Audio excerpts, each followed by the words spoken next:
বেগম খালেদা জিয়া আজ ইন্তেকাল করেছেন। ইন্না লিল্লাহি ওয়া ইন্না ইলাইহি রাজিউন। আমরা বিএনপির গুলশান কার্যালয়ে এসেছিলাম জাতীয় নাগরিক পার্টি এনসিপির পক্ষ থেকে শোক এবং শ্রদ্ধা জ্ঞাপন করতে। বেগম খালেদা জিয়া অনেক দিন ধরেই তিনি অসুস্থ ছিলেন। আমরা চেয়েছিলাম, মহান আল্লাহর কাছে আমরা দোয়াও জানিয়েছিলাম যাতে তিনি এবারও সুস্থ হয়ে ওঠেন। কারণ বাংলাদেশ যেই সংকটকালের মধ্য দিয়ে যাচ্ছে ২৪-এর গণ অভ্যুত্থান পরবর্তী সময়ে আমাদের যেই গণতন্ত্রের অগ্রযাত্রা শুরু হয়েছে নতুন করে, এই সময় বেগম খালেদা জিয়া জাতির অভিভাবক হিসেবে ছিলেন। আমাদের এই ক্রান্তিকালে ওনাকে অনেক প্রয়োজন ছিল, ওনার উপস্থিতি।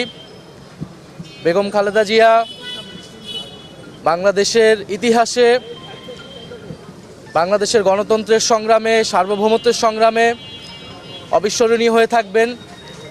আমরা এরশাদ বিরোধী আন্দোলন, ৯০-এর স্বৈরাচার বিরোধী আন্দোলন থেকে ফ্যাসিবাদ বিরোধী আন্দোলন পর্যন্ত ওনার আপোষহীন যে মনোভাব, দৃঢ়তা, সেটা বাংলাদেশের গণতন্ত্রকামী, মুক্তিকামী মানুষকে অনুপ্রেরণা জাগিয়েছে।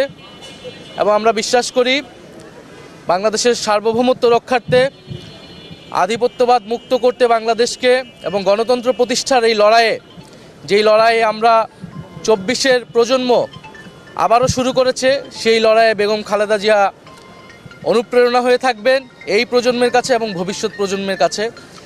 আমরা তার পরিবারের কাছেও শোক জানাই, সমবেদনা জানাই যে এই শোক সইবার শক্তি তার পরিবার এবং সমগ্র জাতিকে আল্লাহ দিক, এবং তার যেই লড়াই, সেই লড়াইকে আমরা ধারণ করেই বাংলাদেশকে আমরা পুনর্গঠন করব, গণতন্ত্র প্রতিষ্ঠা করব, এটাই আমাদের প্রত্যাশা আজকের দিন।